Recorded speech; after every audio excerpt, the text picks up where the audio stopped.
All right, I'm introducing you guys to line and polylines in this video. So first, I'm going to go ahead and use line so I can construct something using the line command here.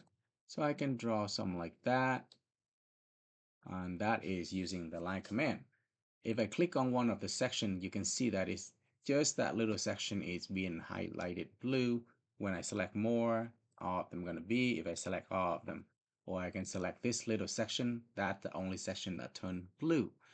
Now hit escape to get out. I'm going to go to polyline. I'm going to go ahead and do something similar. And you can see when I do this, when I hit escape here and I wanted to select it, everything is being highlighted.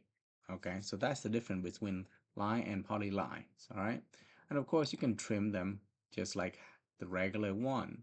All right, but that is line and polylines. Enjoy.